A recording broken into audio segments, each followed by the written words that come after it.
Hey guys, Cal2C here with a bit of a different video. So I was recently playing a live televised cash game. The stakes or the blinds were £5, £5, £10, so about $6, $6, $12 in USD.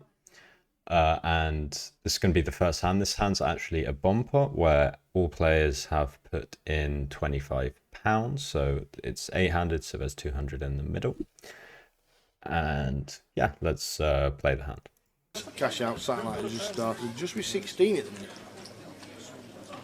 What do you think the numbers, Red in Tower, this for the main? Oh, you know what? He's gonna look at me and then smile, smirk, and say, "What are you on about?" So, numbers for the main. Let's go. Let's go. Total 375. That's high. Is it? I think that's quite high for this location. Okay. It'd be great if we could hit it. Would be great. 375. Bomb pot taking place here. Yes, we're on it straight away. Flop check through, surprisingly. Mark's got the 10-4 on a 10-2-10 flop. Marking 9. Yeah, maybe actually I don't mind the check with 10-4 mark. It's hard to get some value from worse, except flush draws specifically. And are they going to be continuing on 10-4? So the commentators actually get it wrong in a second. They think I have stabbed here for half pot. In fact, seat 4 has bet half pot, and I've elected to call. Worth noting, quite surprisingly, seat 8, the cutoff, has checked back the flop here after flopping trips multi-way. So I wasn't expecting trips from any players behind kind of at a high frequency at all. This was the absolute bottom hand I would call. I'd be folding king 9 versus this half pot stab. So I'm not too happy, but I think we can just about call king jack against half pot here. It's not amazing against obviously 8 ranges of any 2 random cards, but yeah, I think our hand's just strong enough to call this bet, so that's what I elect to do. When we go 9-weight, look, Callum gonna have a little stab with top pair. Surprised at this from Callum. 9-weight to the turn here. Very unlikely that our king jack's going to be the best hand, effectively turning our hand into a bluff. Perhaps once we start firing with the king jack and this ace on the river means that Mark's still going to have the best of it. But I'd love Callum to go for it here, Tower. This is actually a really good bluff candidate. With blocks and boats, we can target some 10x here. We can have some 10x ourselves. Queen jack, not a possibility, but removal to that. But does choose to just check this over. And Mark probably never getting called by worse. But he's going to fire for 40%.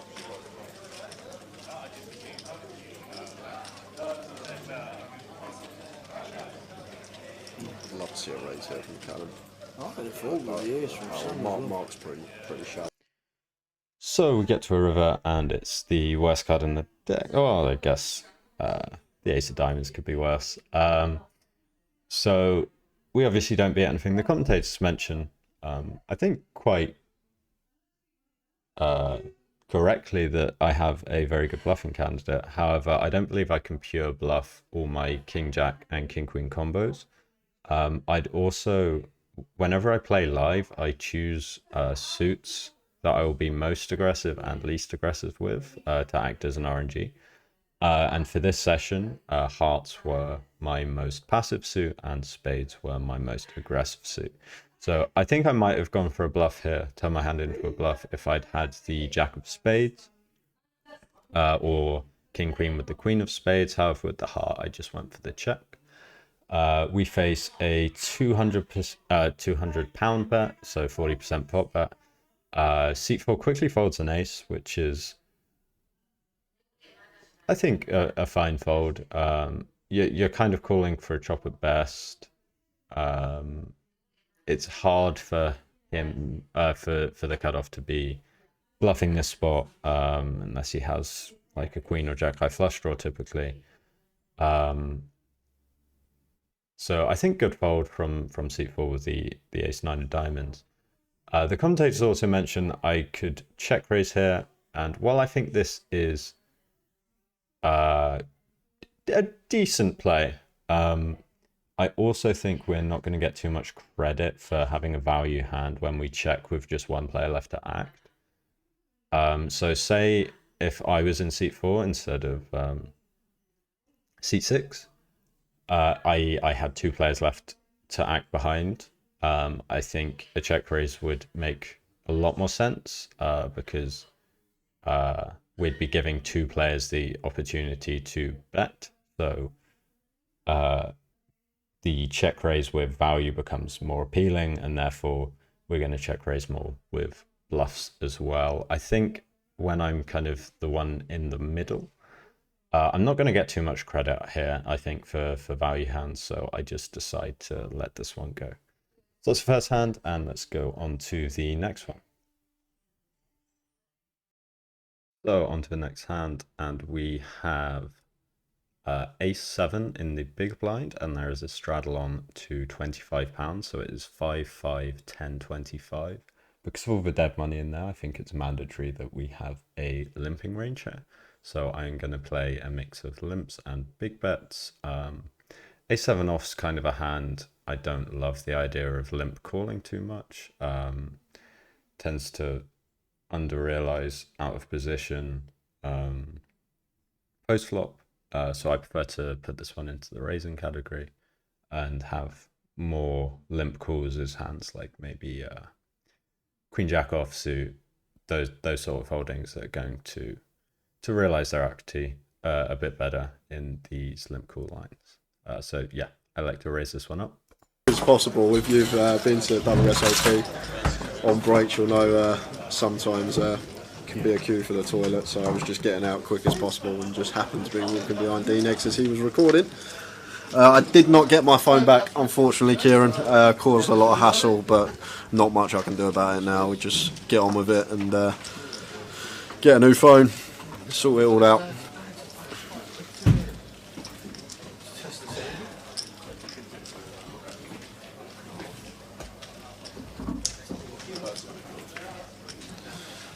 Callum, top pair here, going to fire for 30, and Ashton finds a call here. So we get ace king 5 monotone. Going to be a board I'm going to elect to use a high frequency betting strategy for a very, very small size. So I bet 1/6 of the pot, I believe, 30 into 180. I actually miscalculate the size of this pot. So it's going to be 240 going into the turn. I miscalculated it somehow as 210. So that will play in a tiny bit in the next street, but let's go on to that. Blind on blind effective situation, third blind versus straddle. So Queen Jack High can still be the best hand, and obviously equity to the gut shot, which we just ping on the turn with the offsuit 10. And Callum probably wants to start checking now out of position with this A7. Put ourselves in a horrible spot the times that we get raised. Probably better for us to check call here. Ashton going to have a clear bet with the Queen Jack after turning the straight. Don't want to allow hands with a single heart to realise equity for free. So we're going to be firing here. Probably going to size up as well on this particular board texture. Around 3/4, maybe bigger we can go.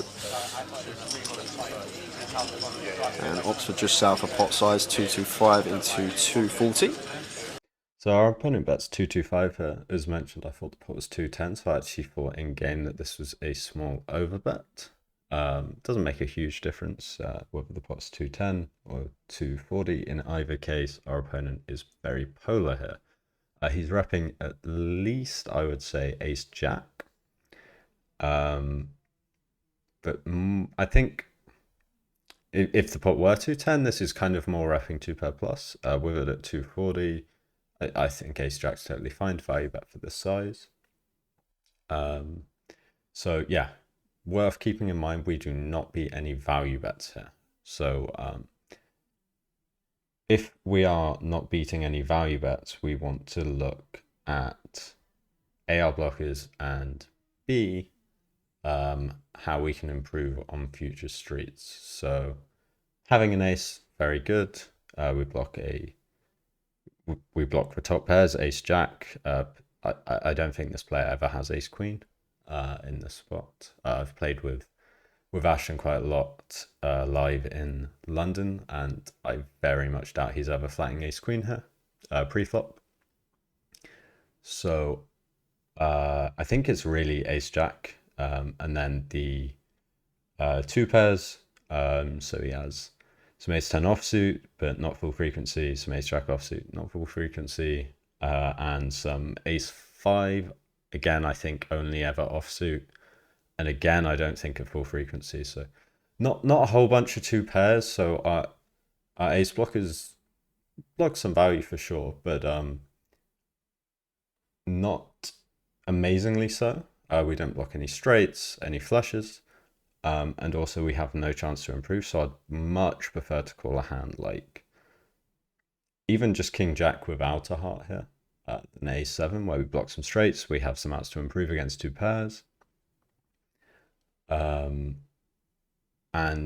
if we were to hit trips, we're dominated with we're not going to be rivering trips and then our opponent potentially making a full house on that card. So a hand like king jack, even without the heart, would be a much better call here. And then obviously any kind of pair plus heart is going to be a better call than this, given we have assessed that we don't beat any of his value range. So a 10 beats just as much of his betting range as an ace in this spot. So it's important not to look at kind of your raw hand strength and kind of consider other properties in this spot. So I actually end up making a fold here, which I'm happy about. So large size and choice here. But the thing is, from Callum, we are, as I mentioned, third blind versus straddle, effectively blind on blind here. So ranges are supposed to be very wide. So it's going to be a difficult spot here because Ashton can surely have like the bear queen of hearts, the bear jack of hearts, which would be good bluff candidates in this spot. And then for value, you don't really expect him to bet any one pair holdings for value unless it's a hand like ace queen, ace jack with a heart in it. But then again, that might choose to free bet once Callum raises pre-flop in this situation, and does make a very good lay down there. Callum could have gone either way, but finds the correct fold. So as you can see, I didn't buy in too deep here. I'd normally buy in for more cash, but I wasn't expecting to play this game. It was only due to heat disruption that reduced train services. So I was stuck in Leeds, and the only place I could get to where I had friends around, I couldn't get to London, I couldn't get to Newcastle where I was originally planning. The only place I could get a train to was Reading. So I used to live in Reading, so I have a lot of mates there, including seat 5 in the game. He's that's Charlie, one of my very good friends. So I was actually crashing at his that night, but as I wasn't planning on playing this game, I didn't have much cash on me. So I had another 2k back, but I couldn't get hold of too much more cash than that. So I decided to buy in on the shorter side. Usually I'd probably have sat with 2k effective from the get-go. I will top up here 300 to 1.6k, leaving me with 1.7. So if I bust, I was going to rebuy him for 1.7. But yeah. So you get to pick an envelope, and I think there's a £10,000 that is.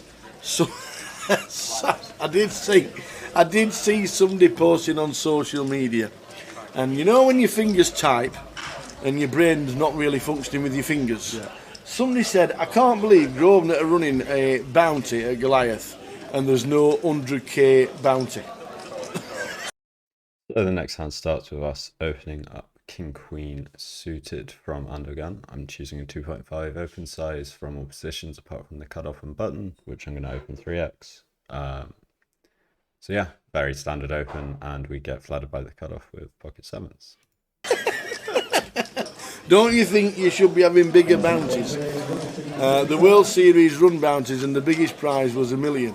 Yeah, there were 13,000 runners. And the rest, I think there's more than that. I believe. There's a little bit of difference than a 400 runner bounty event.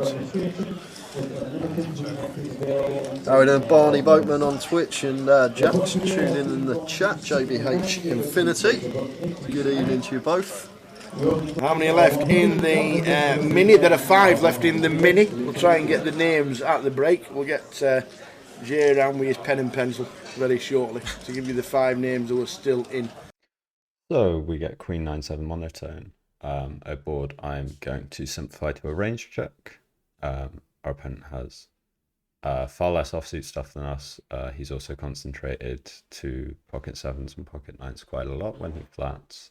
So very good board for imposition. The monotone nature also kind of equalizes the equities of ranges, meaning that we essentially need to be pretty passive out of position. So I like to range check this board. Our opponent stabs 25 into 70. So small bet size, good from him, I think. And we have a very easy continue. At the break, in the cash game. But we know Kyle Cook's in. Well, our breaks. Our breaks. Action Killer here on the turn. Did have set versus top pair on a 3-heart board. But expect this one. Go check a lot of the time now.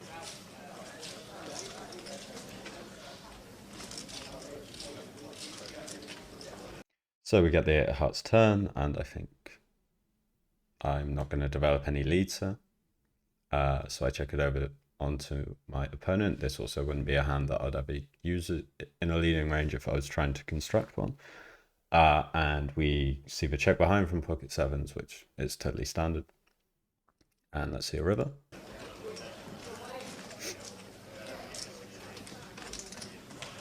Board just gets wet up and wet up.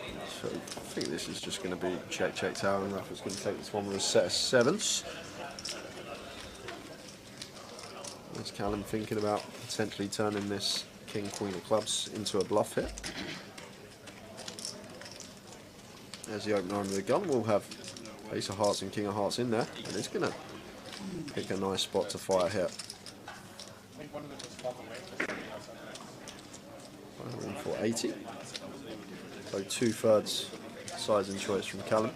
I think this is going to work here. Versus Rafa.